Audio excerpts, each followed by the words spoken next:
எப்போவாச்சும் ஒரு அழகான சூரிய உதயத்தையோ இல்ல சூரியன் மறையறதையோ நின்னு கவனிச்சிருக்கீங்களா? அந்த டைம்ல வானமே சிவப்பு, ஆரஞ்சு, மஞ்சள்னு கலர் கலரா ஜொலிக்கும். சும்மா ஒரு பெயிண்டிங் மாதிரி இருக்கும். ஆனா அத பாக்கும்போது நம்ம மனசுல ஒரு கேள்வி வரும். ஏன் சூரியன் அந்த நேரத்துல மட்டும் இப்படி ஒரு மேஜிக் காட்டுது?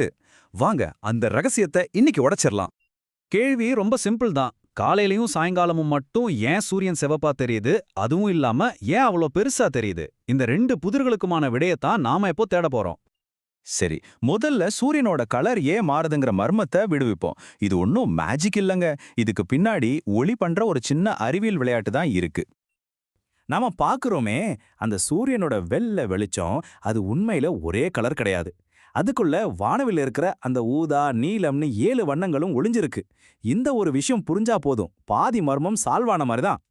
சூரியனோட வெளிச்சம் நம்ம பூமிக்குள்ள வரும்போது என்ன நடக்குதுன்னா, காத்துல இருக்கிற குட்டி குட்டி துகள்கள், அதாவது வாயு மூலக்கூறுகள் மேல பட்டு சிதறுது.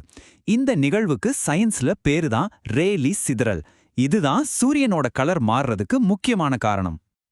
ஓகே, இப்ப பாருங்க, இது ஒரு இன்ட்ரெஸ்டிங்கான விஷயம். ஒவ்வொரு நிறத்துக்கும் ஒரு அலைநீளம் இருக்கு. நீலம், ஊதா மாதிரி நிறங்களுக்கெல்லாம் அலைநீளம் ரொம்ப குறைவு.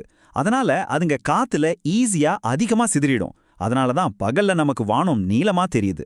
ஆனா சிவப்பு, ஆரஞ்சு மாதிரி நிறங்களுக்கு அலைநீளம் ரொம்ப அதிகம். அதனால அதுங்க அவ்வளோ சீக்கிரம் சிதறாது. சரி, நீல நிறம் சிதறதுனால தான் பகல்ல வானம் நீலமா இருக்குன்னு நமக்கு இப்போ புரிஞ்சிடுச்சு. ஆனா இதுக்கும் சூரியன் சிவப்பா தெரியறதுக்கும் என்ன கனெக்ஷன்?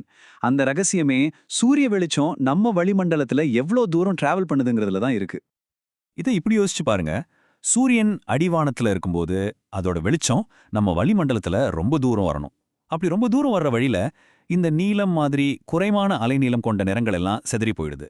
ஆனா சிவப்பு, ஆரஞ்சு மாதிரி நீண்ட அலைநீளம் கொண்ட நிறங்கள் மட்டும் சிதறாம தப்பிச்சு நேரா நம்ம கண்ணுக்கு வந்து சேருது. அதனால தான் சூரியன் நமக்கு சிவப்பா தெரியுது. சிம்பிள் லாஜிக், ஆனா எவ்வளவு அழகா இருக்கு பாத்தீங்களா? ஓகே, கலர் விஷயம் இப்ப கிளியர். ஆனா இன்னொரு கேள்வி பாக்கி இருக்கே. ஏன் சூரியன் அப்ப மட்டும் இவ்ளோ பெருசா தெரியுது? வாங்க அந்த மர்மத்தையும் உடைச்சிடலாம். சூரியன் பெருசா தெரியறதுக்கு காரணம் வளிமண்டலமோ இல்ல வேற எதுவுமே இல்ல. பதில் நம்மகிட்டே தான் இருக்கு. ஆமாங்க, இந்த மர்மத்துக்கான சாவி நம்ம மூளைக்குள்ள தான் இருக்கு. வாங்க எப்படின்னு பார்க்கலாம். ஆமா, நீங்க கேட்டது கரெக்ட் தான். சூரியன் அடிவானத்துல பெருசா தெரியறது ஒரு ஆப்டிக்கல் இலூஷன். சிம்பிளா சொன்னா ஒரு கண்மாயம். உண்மையில சூரியனோட அளவு எப்பவுமே ஒண்ணுதான். அது பெருசாகவும் ஆகாது, சின்னதாவும் ஆகாது. நம்ம மூளை எப்படி வேலை செய்து தெரியுமா? அது தூரத்துல இருக்கிற ஒரு பொருளை பார்க்கும்போது பக்கத்துல இருக்கிற மத்த பொருள்களோட கம்பேர் பண்ணி தான் அதோட அளவு முடிவு பண்ணும். இப்போ சூரியன் அடிவானத்துல இருக்கும்போது அதுக்கு முன்னாடி மரங்கள், கட்டடங்கள், மலைகள்னு நிறைய இருக்கு. நம்ம மூளை என்ன பண்ணும்னா சூரியனை இது எல்லாத்தோடையும் ஒப்பிட்டு பார்த்து, அடேங்கப்பா இது எவ்வளவு பெருசா இருக்கு அப்படின்னு நம்மள நம்ப வைக்குது. ஆனா அதே சூரியன் நடுவானத்துக்கு வரும்போது அதை கம்பேர் பண்றதுக்கு பக்கத்துல எதுவுமே இல்ல. அதனால அதோட உண்மையான அளவுல தெரியுது. அப்போ நாம தினமும் பார்க்குற இந்த அழகான காட்சிக்கு பின்னாடி ஒரு பக்கம் சயின்ஸ், இன்னொரு பக்கம் சைக்காலஜி, ரெண்டும் சேர்ந்து வேலை செய்யுது. 2 ரகசியங்கள், ஆனா ஒரே ஒரு அற்புதமான காட்சி. சரி, ஒரு குயிக் ரீகேப். சூரியனோட சிவப்பு நிறத்துக்கு காரணம் ரெய்லி சிதறல். வளிமண்டலம் நீல நிற ஒளியை ஃபில்டர் பண்ணிடுது. சூரியனோட பெரிய அளவுக்கு காரணம் அது ஒரு கண்மாயம். நம்ம மூளை அடிவானத்துல இருக்கிற பொருள்களோட சூரியனை ஒப்பிடுது. அத உண்மையான விஷயம் என்னன்னா சூரியனோட அளவு எப்பவுமே மாறதே இல்ல. இப்போ உங்களுக்கான ஒரு சின்ன கேள்வி.